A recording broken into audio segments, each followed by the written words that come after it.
오늘 주실 하나님 말씀 함께 보겠습니다. 골로새서 3장 1절 11절입니다. 골로새서 3장 1절 11절 한 절씩 교독하시고 마지막 11절은 합독하겠습니다. 그러므로 너희가 그리스도와 함께 다시 살리심을 받았으면 위의 것을 찾으라. 거기는 그리스도께서 하나님 우편에 앉아 계시느니라. 위의 것을 생각하고 땅의 것을 생각하지 말라. 이는 너희가 죽었고 너희 생명이 그리스도와 함께 하나님 안에 감추어졌음이라. 우리 생명이신 그리스도께서 나타나실 그때에 너희도 그와 함께 영광 중에 나타나리라. 그러므로 땅에 있는 지체를 죽이라. 곧 음란과 부정과 사욕과 악한 정욕과 탐심이니 탐심은 우상 숭배니라. 이것들로 말미암아 하나님의 진노가 임하느니라. 너희도 전에 그 가운데 살 때에는 그 가운데서 행하였으나 이제는 너희가 이 모든 것을 벗어버리라. 곧 분함과 노여움과 악의와 비방과 너희 입에 부끄러운 말이라. 너희가 서로 거짓말을 하지 말라. 옛사람과 그 행위를 벗어버리고 새 사람을 입었으니 이는 자기를 창조하신 이의 형상을 따라 지식에까지 새롭게 하심을 입은 자니라. 함께 읽겠습니다. 거기에는 헬라인이나 유대인이나 할레파나 무할레파나 야만인이나 스구디아인이나 종이나 자유인이나 차별이 있을 수 없나니 오직 그리스도는 만유시요 만유 안에 계시니라. 아멘. 기도하겠습니다. 사랑과 긍휼이 풍성하신 창조주 하나님 아버지, 2023년 새날이 밝았습니다. 우리에게 2023년 첫날 하나님 앞에 나와서 예배할 수 있도록 건강과 환경을 허락해 주신 그 은혜에 감사드립니다. 지난 한 해를 돌아보니 하나님께서 예수사랑교회에 또 우리들 각자의 삶에 베풀어 주신 그 큰 은혜, 많은 은혜를 정말 어찌 다 헤아릴 수 있을지 모르겠습니다. 하나님 주신 그 은혜를 망각하지 않고 가슴에 새기고 기억하고 감사하고 찬양하는 우리 모두가 될 수 있도록 은혜를 베풀어 주시옵소서. 너는 마음을 다하여 여호와를 신뢰하고 내 명철을 의지하지 말라. 너는 범사의 그를 인정하라. 그리하면 내 길을 지도하시리라. 말씀대로 올 한 해 하나님을 아는데 열심을 내고 야훼 하나님을 신뢰하고 하나님 말씀에 순종하는 저희들의 삶이 되게 하여 주시옵소서. 하나님, 특별히 오후에는 신년 기도회가 있습니다. 한 해를 기도로 시작하려고 합니다. 조용한 가운데 하나님께 기도할 때 올 한 해 우리를 향한 하나님의 계획을 말씀해 주옵소서. 나의 계획, 우리 계획이 아니라 하나님께서 원하시는 삶과 신앙을 하나님으로부터 듣는 우리 시간이 될 수 있도록 은총을 베풀어 주시옵소서. 하나님, 오늘도 그냥 나오지 아니하고 하나님께 감사함으로 예물을 가지고 올려드립니다. 하나님, 우리 성도들의 눈물과 땀, 헌신이 묻은 그 세상에서 벌은 수출을 기뻐 받아 주시옵소서. 그러나 우리 가운데는 드리고 싶어도 드릴 수 없는 빈손도 있습니다. 하나님, 그 빈손을 불쌍히 여겨주시고 빈손을 축복하여 주시고 그 빈손에 가정 가운데 먹을 것이 부족하지 않도록, 또 잠자는 것 때문에 걱정하지 않도록, 또 입을 것으로 걱정하지 않도록 그들의 생계를 책임져 주시옵소서. 아버지, 오늘도 주님의 말씀을 듣습니다. 우리의 마음과 귀에 할례를 베풀어 주셔서 살았고 활력 있는 생명의 말씀이 우리 신비 가운데 잘 새겨지고 그리고 자라나게 하옵소서. 감사하며 생명 되신 예수님의 이름으로 기도합니다.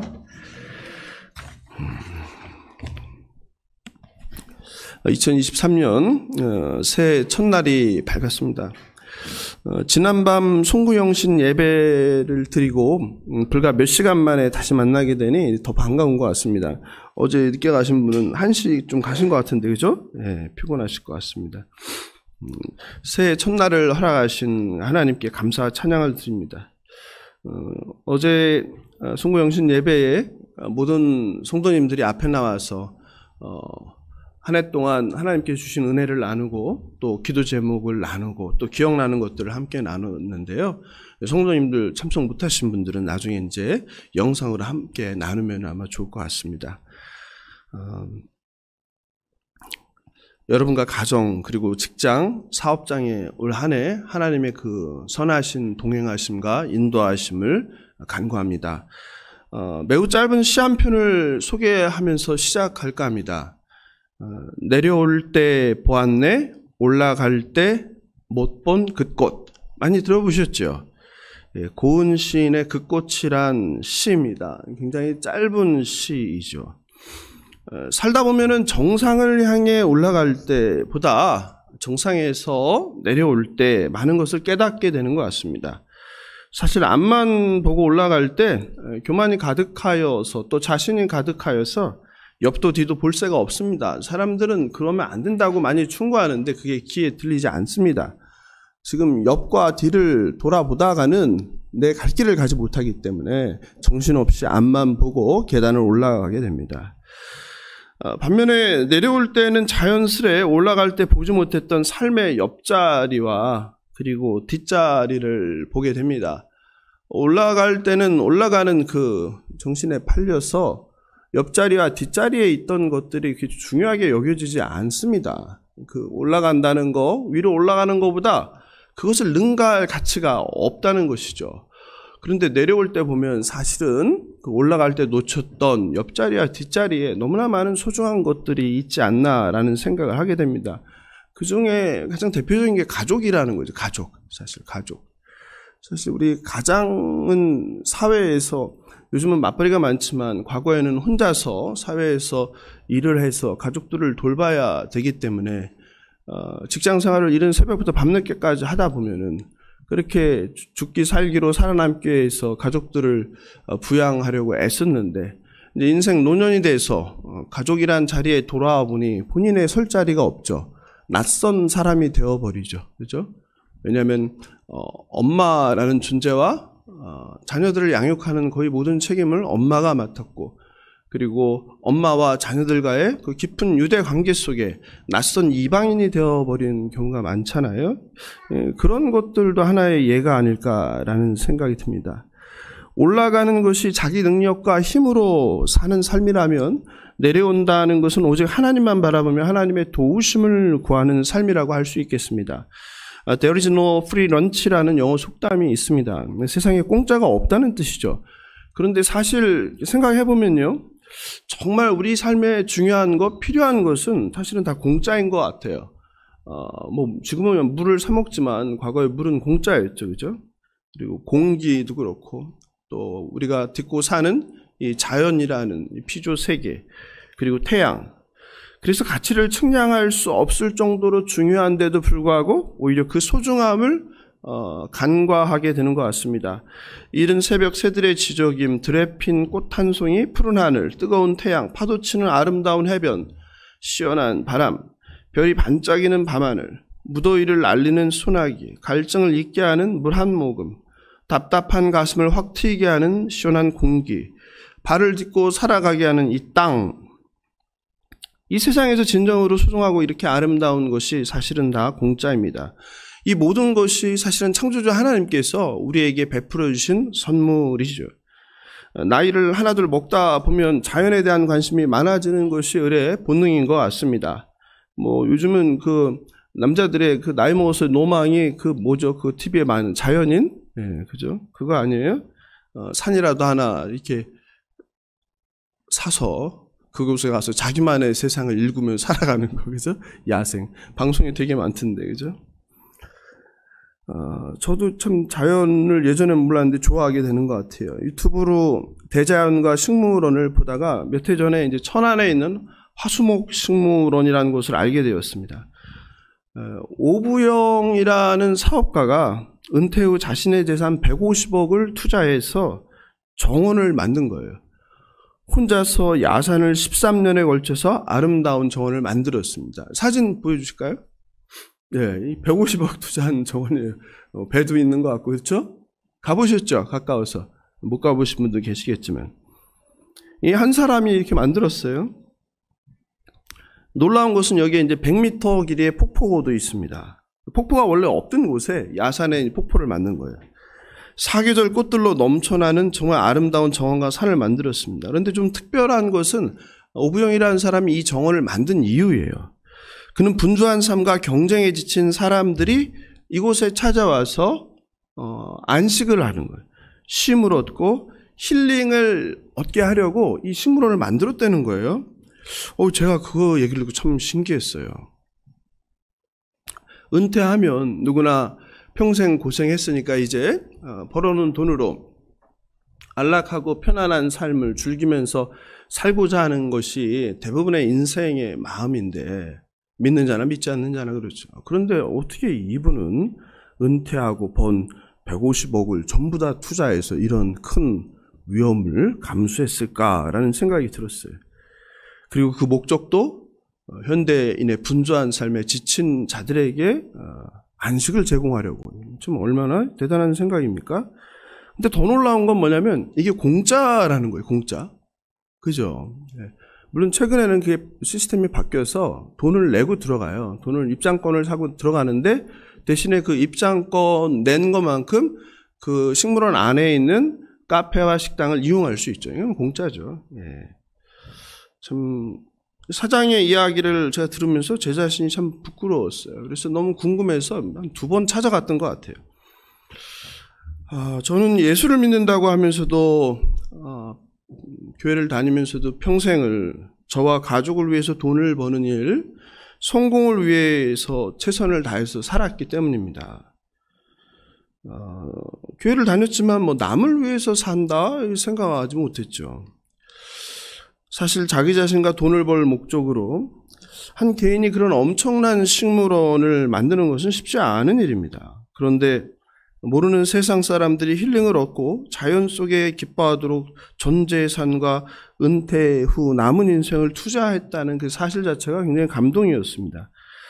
과연 저와 여러분은 하나님의 백성인데, 그리고 그리스도의 제자라고 하는데, 우리는 살아오면서 무엇을 했고, 그리고 지금 무엇을 하고 있고, 또 이제 앞으로 2023년을 살아갈 텐데, 그리고 또 지금 처한 나이에 따라서 남은 삶이 다를 텐데, 하나님 부르시는 그날까지 어떻게 무엇을 하며 살고 생각을 하고 있는가, 이거를 오늘 좀 생각해 보면 좋겠다라는 생각이 들었습니다.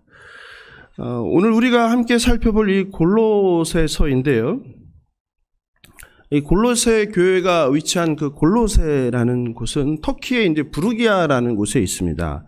한번 지도를 한번 같이 볼까요? 요한계시록에 나오는 7교회가 있는 곳들이죠. 예. 네. 지도 보면 골로새가 저 녹색으로 표시되어 있죠. 라오디게아가 있고, 에베소가 있고, 그리고 그 지역이 이제 부르기아라는 곳이죠. 그리고 이제 그 녹색으로 화살표가 쭉 가 있는데 올라가면 그 장화 모양의 로마가 나오죠. 그죠? 저 표시는 뭐예요? 그 골로새에 있는 에바브리아가 로마, 이제 바울이 이제 가택연금 되어 있다라고도 하고, 옥에 갇혀 있다. 옥에 갇힌 건 아닌 것 같아요. 제가 볼 때는 가택연금 정도. 글로 이제 가게 되죠. 왜냐하면 골로새 교회의 상황을 얘기하기 위해서. 이렇게 골로새라는 곳은 그 터키의 이제 부르기아라는 지방에 있어요. 에베소 보셨지만 그 동쪽으로 160km 떨어져 있습니다. 골로새 교회는 바울이 에베소에 머물면서 그런 그 시기에 이제 시작이 되었는데, 바울이 세운 교회는 아니에요. 골로새 교회를 세운 사람은 그 에바브라라는 사람이에요. 바울을 만나고 에바브라가 고향에 돌아가서 그러니까 평신도죠. 평신도가 세운 교회죠. 사실 우리가 초대교회 하지만 초대교회는요, 오늘날 이런 교회가 아니죠. 초대교회는 전부 다 어떤 교회입니까? 가정교회 들어보셨죠? 가정교회예요. 가정에서, 작은 집에서 몇 사람들이 모여서, 그래서 작게는 보통 10여 명, 많아야 한 20명 정도? 그러니까 바울이 세운 그 교회들은 대부분이 그런 거예요. 가정교회예요, 가정교회. 근데 오늘날은 가정교회들이 거의 드물죠. 가정교회가 드물고, 대부분이 이제 교회가 이제 규모, 공간을 차지해서 이렇게 하는데, 사실은 집에서 모인 거예요. 집에서 모여서 같이 밥 먹고 이야기하고 한 거죠. 그래서 바울이 세운 초대교회는 전부 다 이런 가정교회다라고 생각하면 됩니다. 근데 이 에베소를 방문했다가 구원받은 에바브라가 고향에 들어가서 골로새 교회를 세웠을 것을 추정하는, 그런데 이제 교회가 세워지고 나서요, 얼마 있다 문제가 생긴 거예요. 교회 안에 영지주의로 보이는 이단들이 이제 침입한 거죠. 근데 그뿐이 아니라 그 골로새 교회 그 지역에는 천사 숭배 사상이 있었어요. 천사를 숭배해야 된다, 이런 천사 숭배 사상. 그래서 에바브라는 바울이 이제 있는 로마까지 그 저 먼 길을 간 거예요. 가서 이제 바울에게 가르침을 받고 온 거예요. 그래서 바울이 이제 서신을 에바브라에게 통해서 골로새 교회에 보낸 게 이 편지죠. 바울은 이 골로새 편지를 통해서 이렇게 얘기하는 거예요. 예수 그리스도만이 유일한 중보자이시다. 그리고 예수 한 분만으로 충분하다. 이 이야기를 하고 있는 거예요. 오늘날 타락한 교회를 보면서 많은 사람들이 교회 갱신, 교회 개혁을 외치면서 초대교회로 이제 돌아가자는 이야기를 많이 합니다. 그런데 이것은 사실은 초대교회의 그 실상을 모르는 거죠.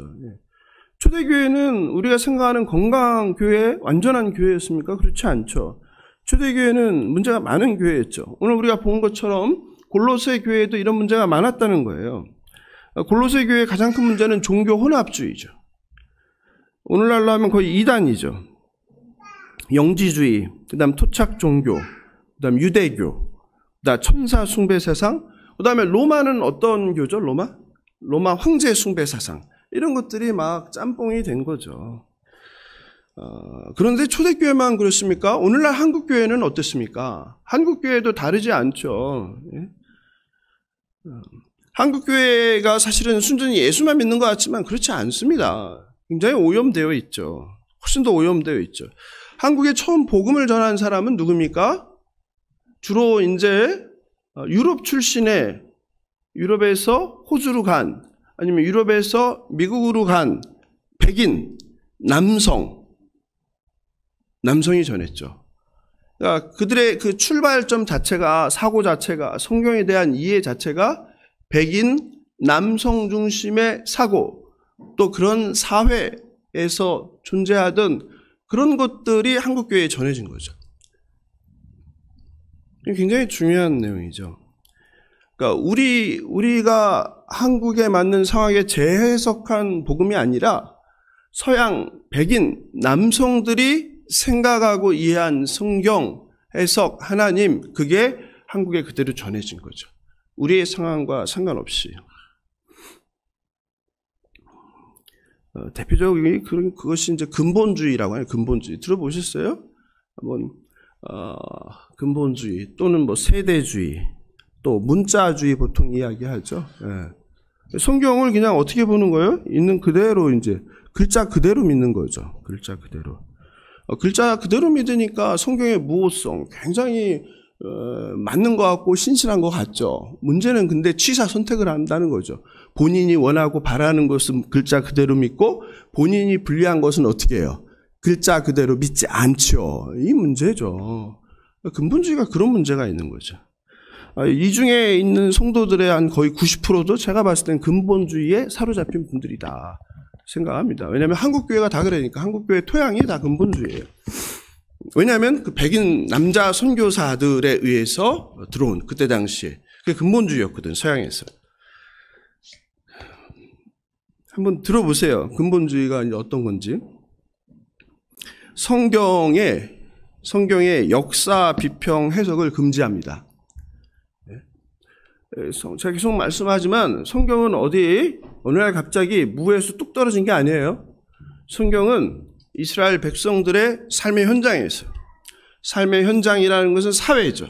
사회, 문화, 언어, 지리, 경제, 교육, 이런 사회적 배경에서 나온 건데 그런 거를 인정하지 않는 거예요. 또한 학문을 통해 지식을 추구하는 자세를 배척해요.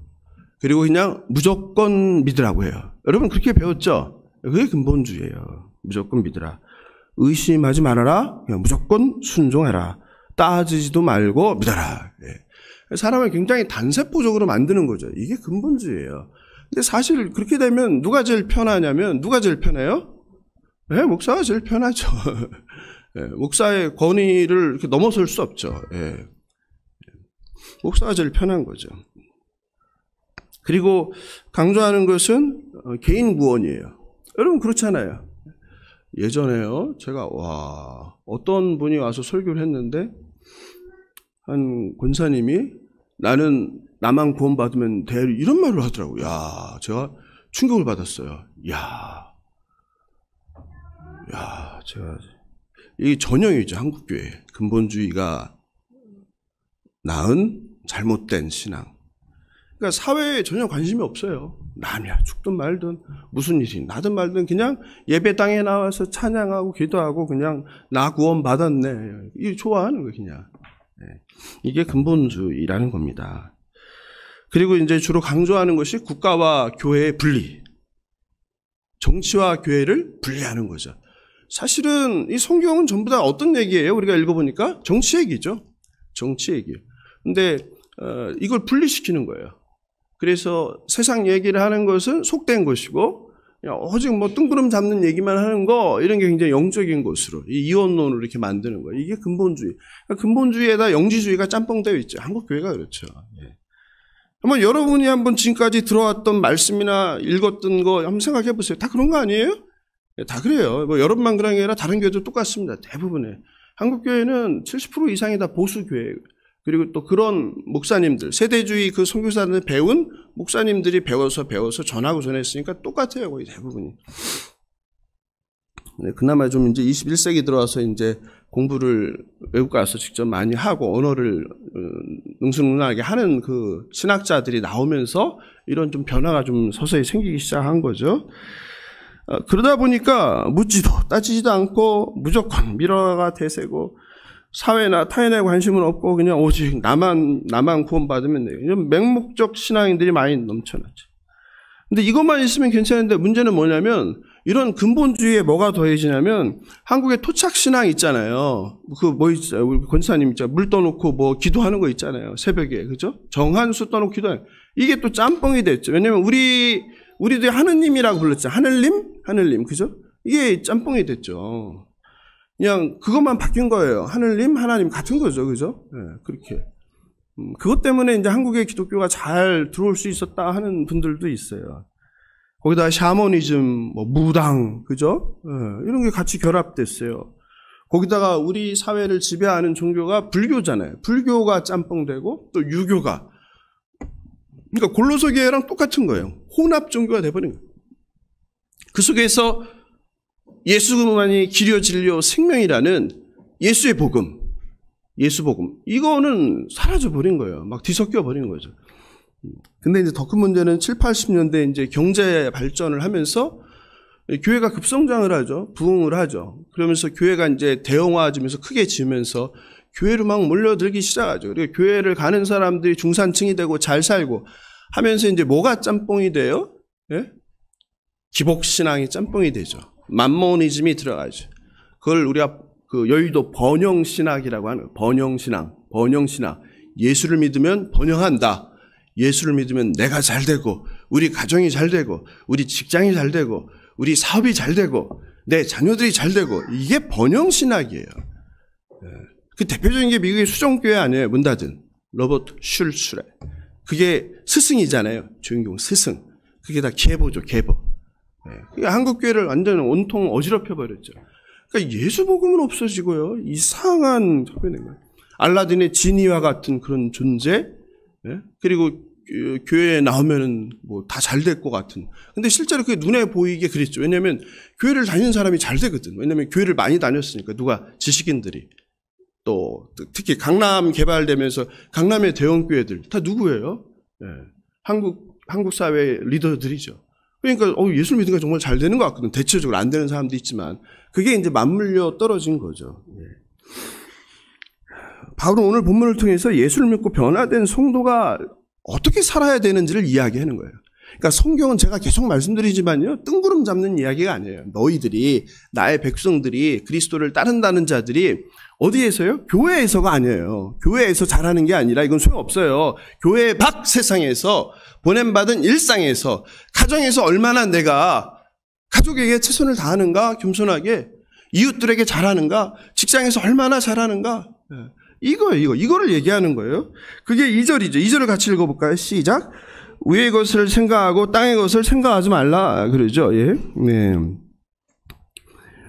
그리고 바울은 3절에서 너희가 죽었고 너희 생명이 그리스도와 함께 하나님 안에 감추어졌다. 무엇을 얘기해? 종말을 얘기해. 종말.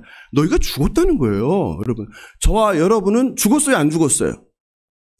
바울에 의하면 죽은 거죠. 누구와 함께? 그리스도와 함께 십자가에 못 박힌 거예요. 근데 아직도 여러분 안에 여러분이 살아있어. 그럼 어떻게 된 거예요? 안 죽은 거죠. 그러면 안 죽었다는 건 예수를 믿는 거예요, 안 믿는 거예요? 안 믿을 가능성, 아니면 이제 믿음의 초기 단계, 이렇게 생각할 수 있겠죠. 근데 우리 교회에서 보면 누가 죽은 것 같아요? 딱 보면. 누가? 그래, 우리 장관사님 보면 딱 죽은 것 같죠? 이거 확실하네. 장관사님 할렐루야네. 어이구야. 네. 장관사님 제가 봐도 그래요. 늘 감사하잖아요. 늘 감사. 제가 어제도 설명드렸잖아요. 우리 객관적으로 보면 감사할 수 없는 분인데 감사를 한단 말이에요. 그게 진짜 감사죠. 또 계신데 옆에 서운한데 우리 97세 이제 올해 97세가 되신 우리 김소미 검사님도 하루에 100번 주기도문, 구원받은 백성이죠. 그죠? 예. 저와 여러분이 예수를 믿으며 죽었다는 거예요. 죽었다는 것은 이제 내가 없는 거예요. 그런데 자존심을 부려? 자존심을 부른 사람은 다 뭐예요? 아직 안 죽은 거죠. 아니면 덜 죽은 거죠. 바울은 얘기하는 거예요. 야, 너희들은 십자가에서 예수와 함께 죽은 거야. 그리고 언제? 부활과 함께 다시 살아난 거야. 이걸 종말론이라고 해요. 이게 개인의 종말이에요. 저희 개인의 종말. 교회는 어떤 곳이에요? 이래 개인의 종말을 맞이한 사람들이 모여 있는 곳. 근데 이제 누구도 숨겨져 여기 들어와 있어요. 이리도 들어와 있죠. 교회를 어지럽히기 위해서. 그래서 교회에 있다고 다 양이 아닌 거예요. 그래서 교회는 뭐가 필요한 거예요? 권징이 있는 거예요. 그래서 권징 쳐내는 거예요. 왜냐하면 이리로부터 누구를 보호하는 거예요? 순전한 양들을 지키는 거죠. 이게 교회의 역할이죠. 우리가 이것을 예수와 함께 십자가에 죽었다는 것을 실현된 종말, 임의라는 거 들어봤죠? 임의. 근데 예수는 오셨어요? 안 오셨어요? 다시? 안 오셨죠? 그걸 아직이라고 그래요. 그래서 보통 이걸 우리가 보통 많이 들어보시겠지만 임의와 아직. 그래서 저와 여러분이 사는 것은 이미 오신 예수 그리스도, 그리고 다시 오실 예수 그리스도, 그러나 아직 오지 않은 이 사이를 살아간다고 그래요. 이걸 우리가 교회 시대라고 하는 거예요.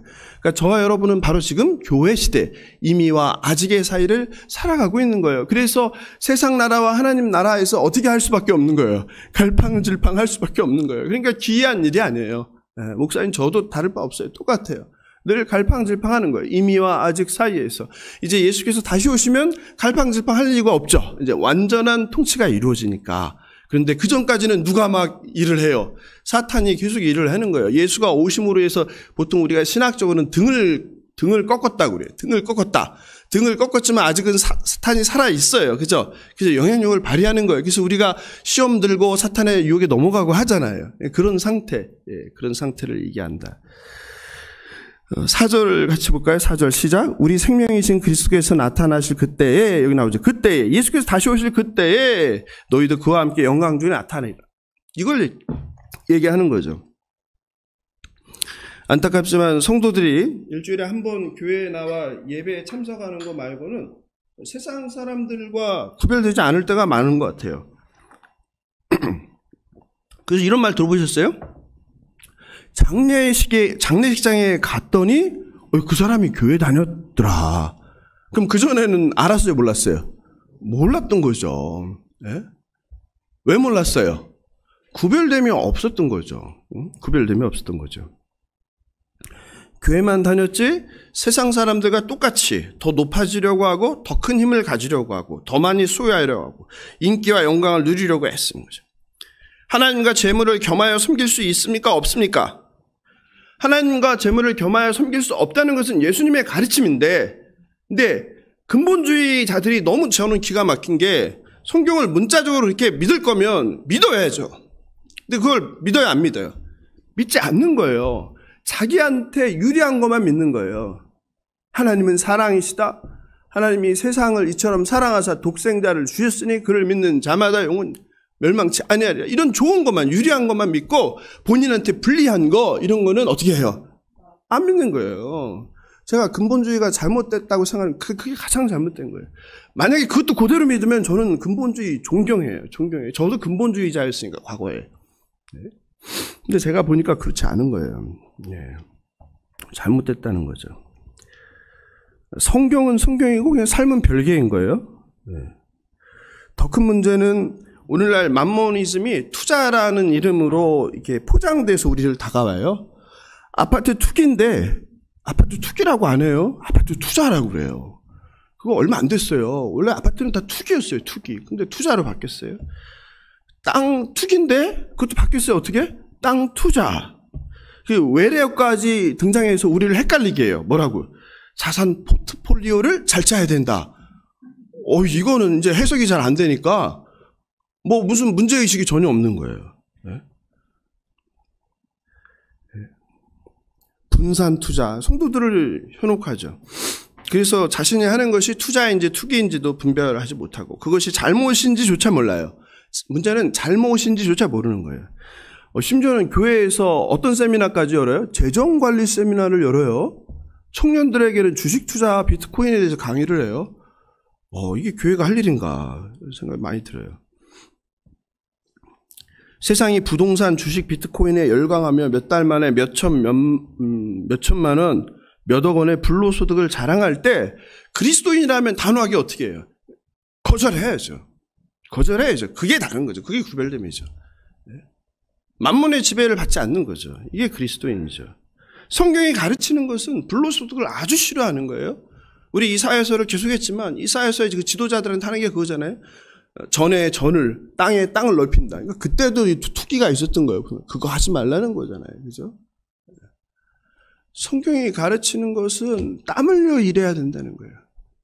땀 흘린 만큼 버는 거. 그게 자족하는 삶이죠. 근데 교회를 세상 사람들이야 당연한데 교회를 다니고 신앙생활 하는데 똑같이 그렇게 하면 안 되겠죠. 그래서 교회를 다니고 예수를 믿는다는 것은 바보라는 소리를 들을 수밖에 없는 거예요. 여러분 이번 성탄절에도 참 우리가 많은 복을 누렸잖아요. 하나님께서 여러분을 위로하기 위해서 많은 선물을 주셨잖아요. 그러면 그거를 보고서 세상 사람들은 뭐라고 하겠어요? 바보지. 그걸 왜 거기다 왜 주냐? 그걸 왜 주냐? 이해할 수 없는 거죠.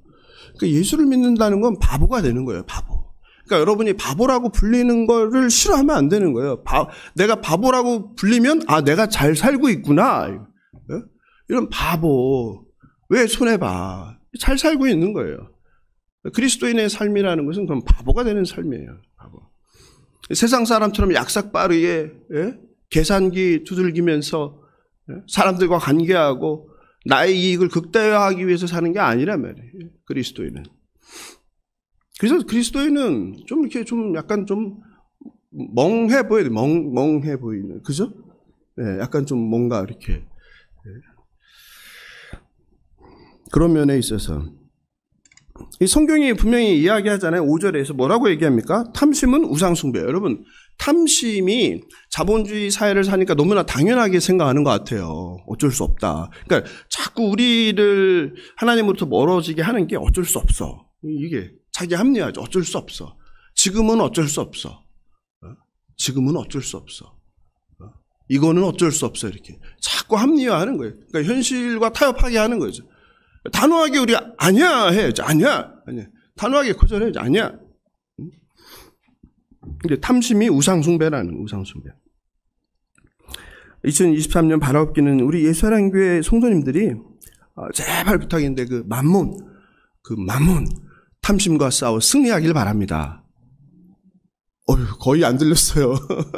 이렇게 힘든 거예요. 여러분 그래야 됩니다. 여러분 정말 이게 힘든데요. 탐심과 싸워 이길 때 하나님이 주시는 놀라운 복을 경험하게 됩니다. 여러분 잘 안 되겠지만 그래도 힘내시고요. 하나님 말씀 믿고요. 한번 그렇게 해보십시오. 제가 그랬잖아요. 벼랑 끝에서 자꾸 손가락 대고 버티지 말라고. 어떻게 해야지 하나님의 은혜를 경험한다고 그랬습니까? 손을 놔야 된다고요. 놓고 벼랑으로 떨어져야지 하나님의 그 놀라운 안아주심을 경험할 수 있는 거예요. 제발 그리하길 바랍니다. 바울은 2절에서 위의 것을 생각하고 땅의 것을 생각하지 말라고 하는데요. 이게 무슨 말일까요? 위의 것을 생각하고 땅의 것을 생각하지 마라. 대부분의 한국교회는 이걸 어떻게 가르치냐면요. 어떻게 배우셨어요?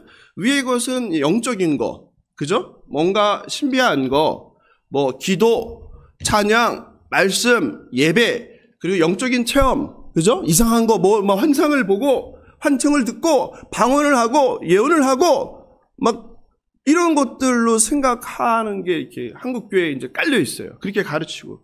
그리고 땅의 것은 다 어떻게 가르쳐요? 다 뭐 더러운 거, 사라지는 거, 속된 거, 이걸 성속이원론이라고 하는 거예요. 아주 잘못된 것이죠. 그래서 예배당, 여긴 거룩이고, 밖은 속된 것이고, 제사장인 목사는 거룩한 존재고, 성도는 뭐 그냥 때 묻은 사람들이고, 마찬가지로 이것도 누구 좋으라고 한 거예요? 목사 좋으라고. 잘못된 거죠. 성경의 가르침은 그렇지 않아요. 여기 위의 것, 땅의 것 했는데, 그래서 이런 말 많이 해요. 참 세상은 덧없어. 그죠? 덧없어.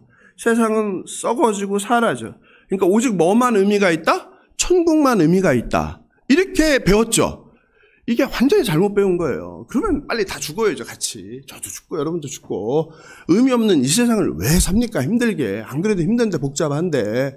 몸도 아프고 날마다 돈 걱정하고 귀찮게 하는 사람이 있고 괴롭히는 사람이 있는데, 그렇다면 더 살 이유가 있습니까? 없습니까?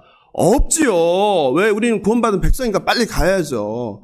너무 잘못된 거예요. 그렇지 않다는 거예요. 이 땅이 의미가 있습니까? 없습니까? 예? 너무 아주 의미가 있는 거예요. 아주 의미가 있는 거예요. 그래서 저와 여러분이 오늘 주어진 하루를 어떻게 해야 돼요? 최선을 다해서 살아야 되는 거예요. 이게 하나님의 가르침인데 그동안 교회는 잘못 가르쳤죠. 그러니까 막 다 그냥 있는 재산 다 팔아서 교회에 바치면은 막 천국을 받는 것 같이 막 이렇게. 그리고 뭐 직장일 막 그냥 뭐 조퇴하고 교회 행사 있으면 와서 막 예배하고, 집안에 뭐 대소사가 있는데 가지도 않고 주일날 예배 참석하고 이렇게 배우지 않았어요? 다 가짜죠. 엉터리죠. 누구만 좋으라고 그렇게 가르친 거예요? 목사만 좋으라고, 교회만 좋으라고. 하나님이 주일 예배 빠지고 가족들을 섬기는 거 뭐라고 해요, 안 해요? 뭐라고 할 것 같아요, 안 할 것 같아요? 여러분 생각에. 하나님께서 내가 오늘 비록 주일 예배는 못 가지만 지금 내 죽어가는 이웃 또는 죽어가는 가족 또 죽어가는 친척이 있어. 공경에 처한. 그러면은 뭐가 더 중요해요? 예배 지금 오는 게 중요해요? 살려달라고 아우성치는 그 사람을 구하는 게 중요해요? 많이 바뀌었어요. 뭐 맨날 예배 성공하시더니. 그게 예배예요. 하나님이 받으시는 예배는 뭐라고요? 삶의 예배예요. 하나님은 우리의 마음을 받지. 예배당에 왔어. 그런데 그걸 물리치고 왔어. 그럼 마음은 예배당에 왔지만 하나님이 들려요? 하나님이 보여요? 아니면 거기 걱정만 돼요? 그러면은 마음이 딴 데 가 있는 거죠. 콩밭에 가 있는 거죠. 예배 드리는 게 아니죠. 예수님이 계속 와서 서기관과 바리새인을 책망하는 건 뭐예요? 마음이죠, 마음. 진실함. 그러니까 우리 신앙은 제일 중요한 게 진실함이에요, 진실함. 여러분, 그래서 성령을 받은 사람이 거짓말한다? 이건 가짜죠. 성령을 받은 사람이 거짓말 할 수 없습니다.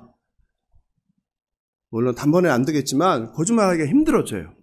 내가 습관상 거짓말하는 분들이 있잖아요. 성령이 들어가면요, 자꾸 이제 멈추게 돼요. 돌이키게 돼요. 줄어들게 됩니다. 성령이 들어가면 진실하게 돼요. 사람이 진실하게. 그래서 여기서 위의 것을 생각하고 땅의 것을 생각하지 말라는 것은 여러분들이 지금까지 알고 있는 배우는 어떤 그런 것들이 아니다. 알아주시면 좋을 것 같아요. 특별히 그 1절에 보니까 그리스도께서 하나님 우편에 앉아 계신다. 이게 문제예요. 이 한국교회에서는 하나님 나라를 하면 이걸 그리는 거죠. 이 성경을 문자적으로 해석하니까 뭐가 있어요? 하나님 나라에. 하나님의 의자가 있는 것이 의자. 하나님이 의자에 앉아 있는 거예요. 그리고 또 누가? 예수께서 어디에?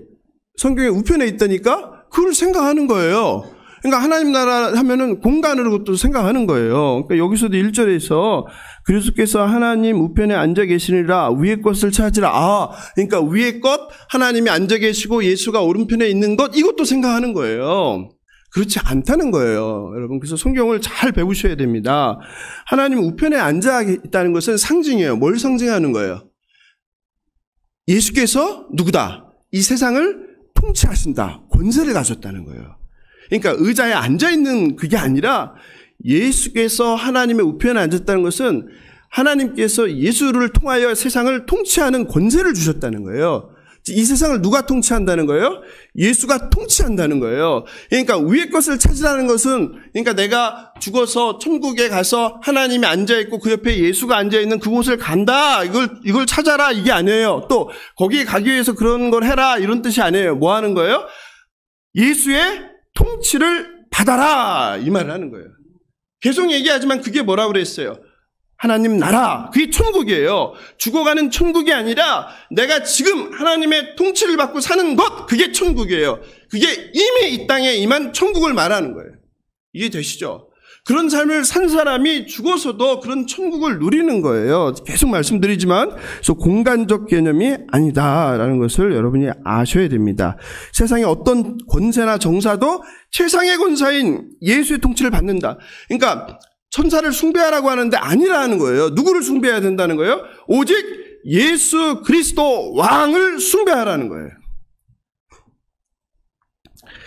그리고 나서 이제 땅의 것에 대해서 이야기하는데요. 땅의 것에 대해서 거기 나오죠. 5절을 같이 읽어볼까요? 시작.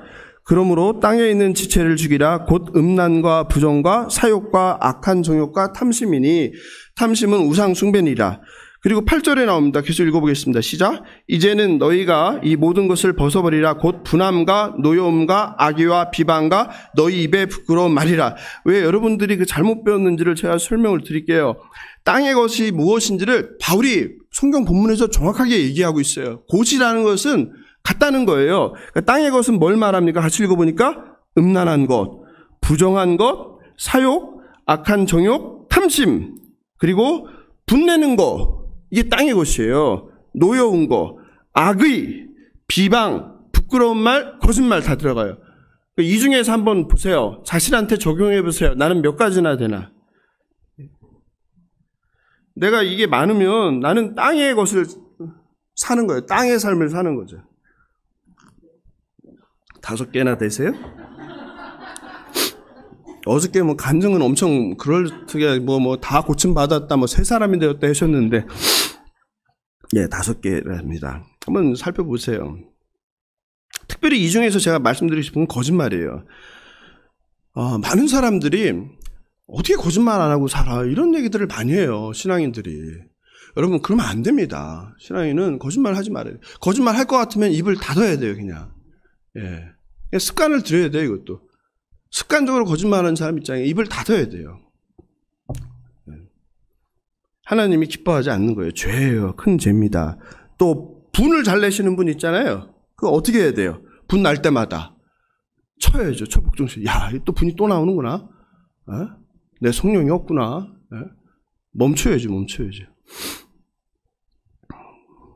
뭐 살인, 강도, 강간, 폭행만 중한 죄고 노여움, 비방, 거짓말은 약한 죄가 아니에요. 같은 죄예요.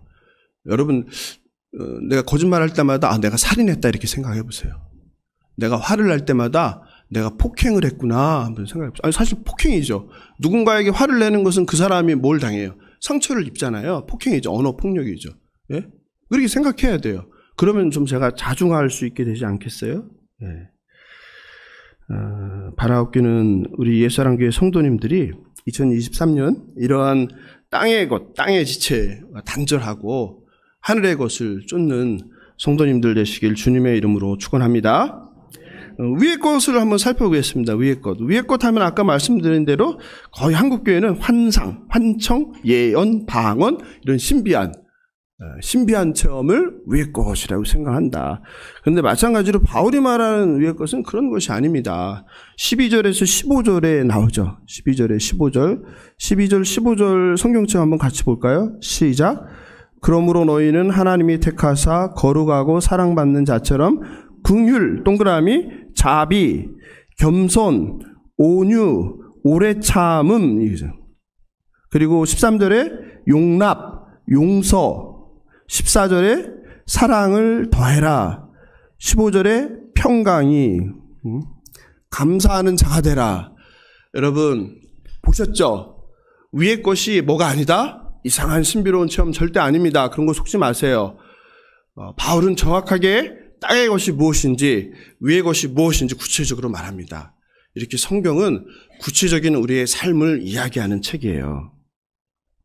한국교회는 그 성속 이혼론, 영육 이혼론이 지배하고 있습니다. 이건 초대교회 영지주의랑 똑같아요. 근데 많은 분들이 이런 얘기를 하면, 아니 목사님 로마서에서 바울이 그렇게 나누지 않았습니까? 얘기해요. 계속 말씀드리지만 바울이 그렇게 영육에 대해서 이야기한 거는 누구를 대상으로 하기 때문에 그 청자를, 어떤 청자, 그 헬라 제국의 시대를 살아가는 뭐에 익숙한, 영육 이혼론에 익숙한 청자를 대상으로 이야기한 화법이지 바울 자체가 영육 이혼론의 생각을 가진 사람이 아니라고 말씀드렸죠. 어쨌든 한번 바울이 이야기한 것도 한번 살펴볼까요? 대표적인 게 로마서 8장 5절 8절이죠. 같이 읽어보겠습니다. 시작. 육신을 따르는 자는 육신의 일을, 영을 따르는 자는 영의 일을 생각하나니 육신의 생각은 사망이요 영의 생각은 생명과 평안이니라. 육신의 생각은 하나님과 원수가 되고 육신에 있는 자들은 하나님을 기쁘시게 할 수 없느니라. 그럼 잘 보세요. 이것도 이제 영을 따르는 자니까 또 그렇게 생각한단 말이에요. 뭐 기도 막 오래 해갖고 뭐 신비로운 체험을 막 하고 뭐 기도하다가 뭘 보고 뭘 듣고 뭐 환상을 보고 이상한 환청을 들리고 뭐 방언이 터지고 뭐 예언이 나오고 뭐 이런 또 생각도 하는데 바울이 뭐라고 했습니까? 육신의 생각은 하나님과 원수가 된다는 거예요. 그리고 육신에 있는 자들은 하나님을 기쁘게 하지 못한다. 하나님을 기쁘게 하지 못한다는 거예요. 육신의 생각은 사망이고 영의 생각은 생명과 평안이다. 육신의 생각은 하나님과 원수가 된다는 거. 반대로 영의 생각은 하나님의 백성이라는 거죠. 그러니까 영의 생각은 딴 게 하나님의 백성이라는 거예요. 백성. 그러니까 성경에 나오는 영적이다라는 거 할 때요, 자꾸 이상한 쪽으로 생각하지 마세요. 영적이라는 거에, 영적 예배도 제가 한번 말씀드렸잖아요. 영적 예배도 막 찬양하고 기도하고 이게 아니다. 합당한 예배란 뜻이에요. 그게 로기코스, 합당한 예배, 알맞은 예배라는 뜻이에요. 그래야지 신비한 체험하고 막 통성으로 막 기도하고 주여 3창, 7창, 8창 하니까 막 천장이 떨어져 나갈 것 같고 막 몸이 막 흔들리고 이거 엄청 많이 했어요. 제가 기도원에서. 그래서 잘하라, 전문가예요. 이거 막 그냥, 예. 나중에는 팔이 막 나가는 것 같아요. 팔이 막 나가다 더 하다 보면 혼이 나가요. 혼이 나가요. 예. 정신을 잃게 하는 거예요. 거기다 막 푹 치잖아요. 막. 정신을 뺏는 거예요. 북을 막 치잖아요. 막. 들어보세요. 그러니까 그런 거 많이 듣지 마세요. 내 정신, 내 이성을 뺏는 거예요. 그 장단에 사람이 흥이 있잖아요. 그런데 사람들은 어떤 착각을 하는 거예요. 내가 뭔가 경험을 했어. 그냥 한 건데. 신나서 노래 좋고 기분이 빵 뚫린 건데. 또 우리 소리 지르면 좋잖아요. 담배 피는 분들 계실 텐데 저도 과거에 담배를 펴봤기 때문에 알아요. 담배를 피면 왜 피는 거예요? 담배를 피면요, 이 속에 있는 막 쌓여있는 게 독이 어떻게 이렇게, 독이 사실은 들어가는 건데 나가는 느낌이 나요. 뭔가 시원한, 그렇잖아요? 그래서 끊기 힘든 거예요. 마찬가지예요. 막 기도 막 소리 지르고 막 하니까 이 속이 막 시원해지는 거예요. 막 빵 뚫리죠. 근데 그거를 성령의 충만함으로 착각하면 안 된다는 거예요. 여러분 조심하십시오. 네, 조심하십시오. 요새도 보니까 유튜브에 막 그냥 와서 막 쓰러뜨리고 막 띵글띵글 들고 하는데 성령이 무슨 그런 일을 합니까? 네? 그건 귀신이 하는 거죠. 성령은 거룩한 영이에요. 여러분, 내가 이렇게 뭘 봤는데 거룩한 느낌이 안 들잖아요. 보면은 남미 쪽에 많잖아요. 막 개소리 내고 막 띵글띵글 하잖아요. 성령이 하는 일이 아니죠. 어디 성령이 그런 막대먹은 막 이상한 짓을 합니까, 여러분? 뱀처럼 비비 막 꼬이고 막. 성령은 거룩한 영입니다, 여러분. 꼭 기억하시기 바랍니다. 그런데 미혹되지 마세요. 그래서 마찬가지로 육신을 따르는 거, 육신의 일, 이거는 그러니까 성경에 나온 영이다 나오면요, 어떻게 생각하면 돼요? 하나님이 원하는 삶, 이렇게 생각하면 돼요. 하나님을 기쁘게 하는 삶. 육은 뭘 생각하면 돼요? 하나님이 기뻐하지 않는 삶, 하나님이 심판할 삶, 이렇게 생각하면 돼요. 이제 그런 좀 이상한 거에서 좀 벗어났으면 좋겠습니다, 올해는. 바꿔 얘기하면 하나님 나라의 통치를 받는 거 그게 영적인 거예요. 그죠? 여러분은 지금 하나님 나라의 통치를 받아서 오늘 예배당에 나왔잖아요. 그럼 여러분 영적인 삶을 사는 거예요. 기도 뭐 3시간씩 안 하셔도 승리하신 거예요. 그런데 오늘 나오려고 하는데 뭔가 이제 유혹이 딱 왔어. 아유, 몸도 아프고 그래서 나오다 주저앉았어. 그럼 뭐 육을 따르는 거죠. 그죠? 하나님 기뻐하지 않죠. 육을 따라 사는 것은 내가 인생의 주인 되는 거예요. 그래서 제가 하나님 나라를 산다는 것은 뭐라고 그랬어요? 인생의 주인이 바뀌는 것. 육을 따라 사는 것은 내가 인생의 주인인 거예요. 내 생각대로 내가 하고 싶은 거대로 사는 거예요. 내 욕망을 충족시키기 위한 삶을 사는 거, 그 육을 따라 사는 거예요. 근데 영을 따라 사는 것은 뭐예요? 하나님이 원하는 삶, 하나님이 나의 주인이 되어서 사는 삶이에요. 이해되시죠? 꼭 그렇게 기억하시기 바랍니다. 그래서 제발 말씀드리는데요. 입만 열면 영적 외치는 설교자 조심하십시오. 신앙인 조심하십시오. 그런 사람일수록 윤리적인 삶을 살지 않습니다. 이중적인 삶을 삽니다. 구별되지 않는 삶을 삽니다. 왜 자꾸 영적이냐면 너는 그걸 경험 못했지? 나는 했어. 나는 특별한 존재야. 가스라이팅 하는 거예요. 나한테 돈 빚지 마. 그리고 하나씩 던져주죠. 내가 꿈꿨는데 이거 봤다. 너 조심해야 되겠다. 이렇게 자꾸 여러분 어떻게 해요? 여러분의 마음을 훔치는 거예요. 영혼의 사기꾼입니다. 속지 마십시오. 한번 걸려두면 자꾸 가게 돼요. 상담이라는 명목으로, 기도라는 명목으로. 안수기도 좋아하죠. 그런 사람일수록. 안수 제가 그랬잖아요. 뭐 지배 통제예요. 제 목사의 권한 아니에요? 안수? 여러분 여기 제가 여러분 매일 나갈 때 뒤에서 안수 시켜봐요. 여러분 저한테 덤빌 수 있을 것 같아요? 힘들어져요. 이거 한 1년만 해보세요. 그거 다 지배하는 거예요. 지배. 제가 가능하면 특별한 경우 안 하면 그래서 안수 안 하잖아요. 여러분 그렇게 하고 싶지 않아서. 여러분 신앙생활 하는데 절대 이성을 놓지 마세요. 하나님께서 이성을 주신 거예요. 우리에게. 올바른 신앙생활 하도록. 올바르게 하나님은 누군지 깨닫게 하도록. 그러다 이제 한번 이제 이렇게 걸려들면요. 이제 점점 좀 심해지죠. 빈도가. 그러면서 이제는 영혼을 빼앗고 몸을 빼앗고 그리고 이제 재산을 빼앗게 됩니다. 여러분 경험했겠지만 이런 하나님 음성을 듣는다, 환상을 본다 거의 99%는 뭐 특별하게 1%는 성령님께서 역사하는 거죠.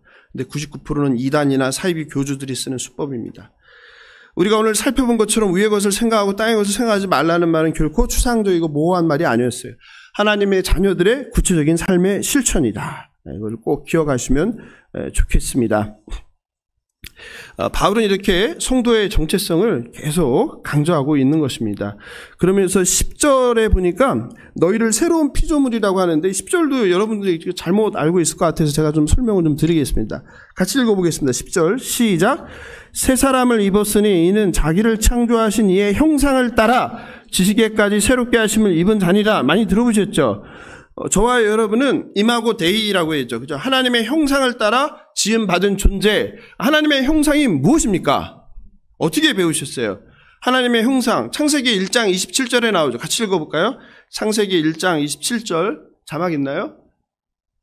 예, 읽어보겠습니다. 시작.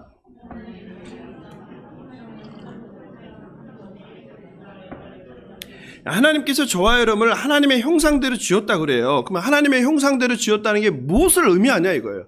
무엇을 의미합니까? 대부분의 한국 교인들은 이걸 어떻게 이해하냐면 우리를 하나님의 모습처럼 만들었다는 거예요. 그렇게 배우셨죠? 네. 대부분 그렇게 생각해요. 하나님은 영이시죠. 우리 몸 이게 없으신 분이에요. 그래서 시공간의 제약을 받지 않는 거예요. 근데 이건 또 그걸 또 그렇게 이해를 하세요. 네? 그래서 어떤 그림이나 성화나 영화 보면 하나님을 또 어떻게 만들어요? 인간 중에서 가장 아름답고 멋진 이상형으로 만들잖아요. 그러니까 자꾸 착각을 하는 거예요, 이거를. 하나님의 형상을 지음을 받았다는 것, 이거는 우리 하나님의 모양대로 우리를 만들었다는 뜻이 아니에요. 두 번째 오해는 이제 뭐냐면, 첫 번째는 하나님의 모습대로 만들었다는 거고, 두 번째 오해는 영적인 존재로 만들었다는 거예요. 그렇죠? 들어보셨죠? 그것도 들어보셨어요. 그죠? 잘 들으세요. 이거 거의 95% 이상의 한국 교인들이 잘못 알고 있는 거예요. 하나님이 우리의 자기의 형상으로 지음받았다는 것이 우리를 영적인 존재를 만들었다는 건데, 한번 성경 볼게요. 창세기 예전에 한번 찾아줬는데 창세기 2장 7절입니다. 시작. 여호와 하나님이 땅의 흙으로 사람을 지으시고 생기를 그 코에 불어넣으시니 사람이 생령, 이거죠 바로 생령 동그라미 치고. 그 다음에 2장 19절 읽어보겠습니다. 시작.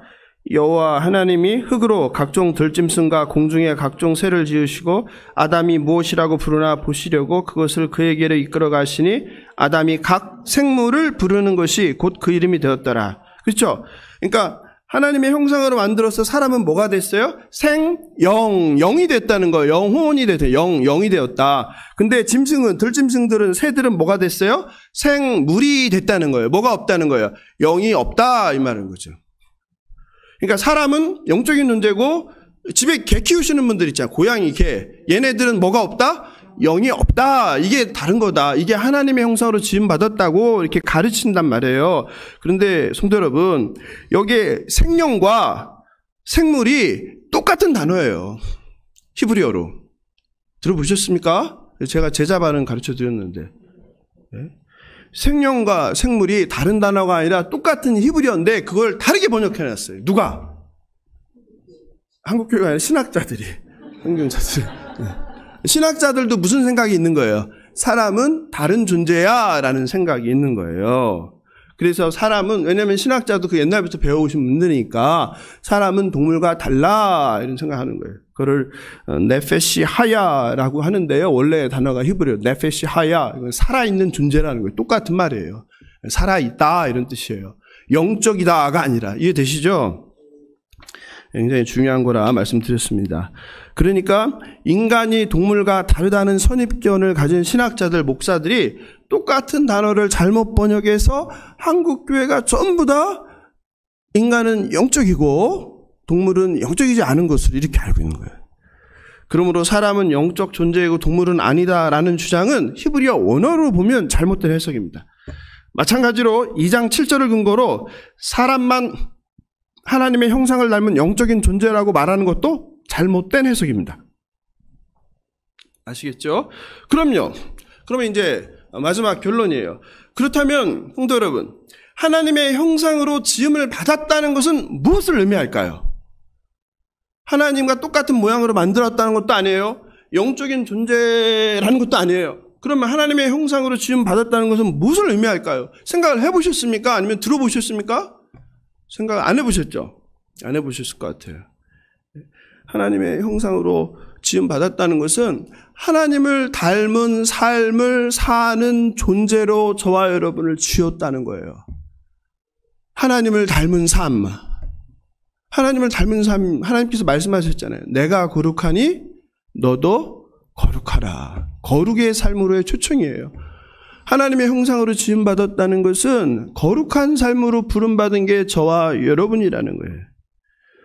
하나님은 자기 백성을 그렇게 초대하신 거예요. 그런데 여러분이 거룩한 삶을 살지 않고 부정한 짓을 하고 거짓말을 하고 불의한 짓을 하고 탐욕에 사로잡히고 쾌락을 쫓아서 산다면 하나님의 백성이라 할 수 없는 겁니다. 하나님의 형상으로 지음받은 사람은 이 세상을 정의와 공의로 질서를 세우세요. 하나님은 어떤 하나님이에요? 무질서의 하나님이 아니라 하나님은 질서의 하나님. 창세기 1장, 2장에서 한 창조가 다 뭐예요? 혼돈 속에서 질서를 만들어가는 거예요. 하나님은 질서의 하나님. 무엇으로요? 하나님 나라의 통치원리와 정의와 공의로 질서를 세우시는 거예요. 여러분 이 교회도 1년 전에 이렇게 시끄러웠잖아요. 왜 시끄러운 거예요? 뭐가 없어서? 질서가 없어진 거죠. 질서가 무질서해진 거죠. 예? 질서가 없어지면 그런 일이 생기는 거예요. 그리고 하나님께서는 제가 항상 강조하지만 무엇을 중요하게 생각합니까? 생명을 존중한다. 그래서 성도는 뭐 하는 사람이다? 분열하는 사람이 아니라 화평케 하는 자다. 그래서 성도가 가는 곳마다 그게 가정이든 직장이든 아니면 동네든 성도가 가는 곳마다 무슨 일이 벌어져야 되는 거예요? 분열이 끝나는 거예요. 갈등이 끝나는 거예요. 그리고 그리스도 예수 안에서 하나가 되는 거예요.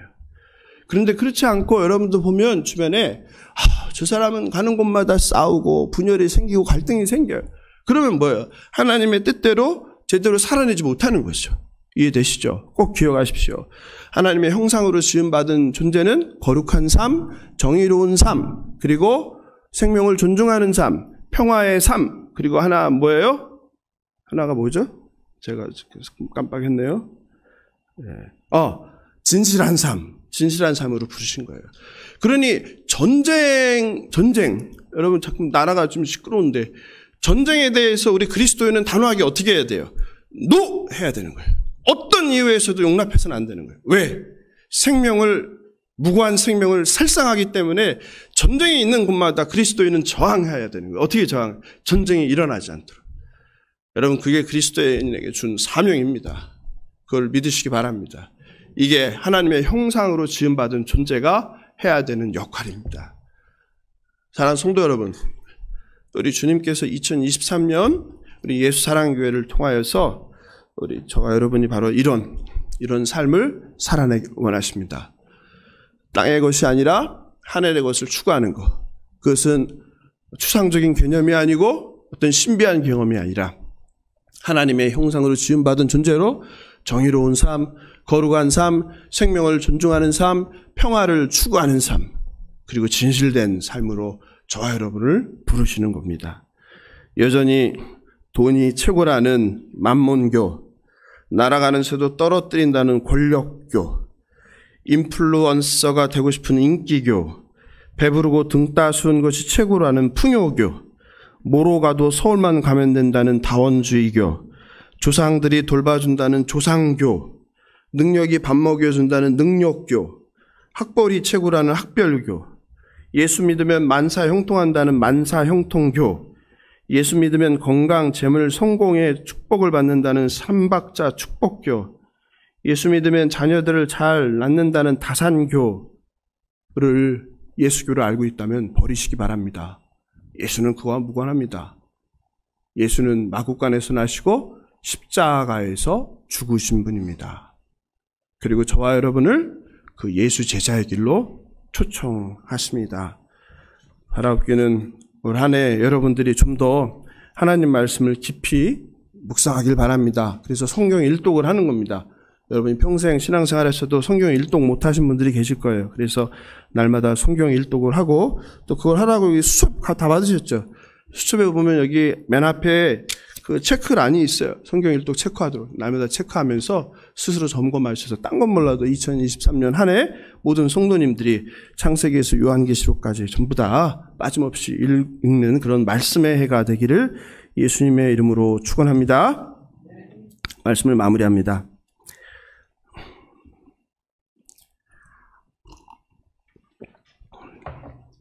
인간은 누구나 삶의 다양한 가치와 목적을 가지고 살아갑니다. 금요일 밤에 과거에 제가 이제 사업할 때 형이라고 불렀던, 제가 형 이런 거 잘 안 불러요. 제가 경상도 사람들은 뭐 형, 동생 너무 잘하는데 형이라고 잘 안 부르는데 형이라고 부르는 유일한 거의 그분이 교회를 방문하셨어요. 그분은 저희 회사보다 훨씬 더 큰 기업을 운영했어요. 목동에서 뭐 최고의 교육기업을 운영했습니다. 2007년, 8년, 9년 뭐 이때 뭐 대원외고, 민사고, 과학고, 특목고에 뭐 최고로 많은 학생들을 보낸 사업장을 운영하던 사업가셨어요. 그 덕에 2008년도에 외국계 투자 자금이 몰려올 때 첫 번째 배를 탔어요. 3천억짜리 배. 와, 3천억짜리 배가 학원기에 쏟아졌는데 그 배를 타셨어요. 그래서 제일 비싸게 팔았어요. 제일 많이 받고. 그리고 현금으로 받았어요. 저는 현금을 못 받아서 문제가 됐는데 현금과 주식을 받았어요. 그런데 그 형님이 그 5년에 5년 됐네요. 5년의 세월을 지나서 저희 교회를 방문하셨어요. 얼마나 반갑습니까? 그런데 뭘 가지고 오셨어요? 사과와 꽃감을 가지고 오셨어요. 그리고 서로 만나지 못했던, 통화하지 못했던 그 참 고난의 때, 5년의 그 힘들었던 때, 저도 망해갖고 정말 머리 누일 곳도 늘 걱정하면서 살던 그때, 이 형은 돈을 워낙 많이 받았으니까 잘 살고 있겠지 생각했어요. 그런데 얘기를 하는데 그러더라고요. 돈을 너무 많이 받았으니까 여기저기서 투자하라는 데가 많거든. 돈이 많으면요, 알아서 막 찾아와요. 파리들이 막, 어휴, 귀신 같아요. 막. 그러니까 형님도 좀 착하고 그러시니까 뭐 그런 데다 이제 괜찮아 보이는 거에 막 투자를 한 거예요. 근데 하는 것마다 망하더래요. 어떻게. 지금까지 10여 년 동안 하는 것마다 망하더래요. 잘 되는가 싶으면 망하고. 그렇게 망하기를 하다 보니까 그 많은 돈이 다 나가려고 하더래요. 나만 저만 힘든 세월을 보냈는지 알았더니 이분도 참 힘든 세월을 보냈구나. 그랬다고 하더라고요. 자살하지 않고 산 게 자기는 기적이다라고. 그래서 지금은 이제 경상도 산골짜기에 가서 이제 뭐 하냐면은 이제 그 농사 짓는 분들 찾아다니면서 좋은 농산물을 찾아서 그 유통하는 거를 이제 시작한 거예요. 그래서 이제 설날에 가까우니까 그 사과랑 꽃감을 가져오신 거예요. 너무 좋은 거 자기가 다 산골마다 찾아면 구한 거니까 한번 맛을 봐라 하고서. 저도 그랬지만 그렇게 잘 나가던 분이 늘 뭐 일주일에 몇 번씩 골프 치고 뭐 직원들한테 하면은 알아서 다 키는 그런 큰 회사를 운영했던 분이, 그분 역시 참 험한 시간을 건너왔구나라는 생각이 들었어요.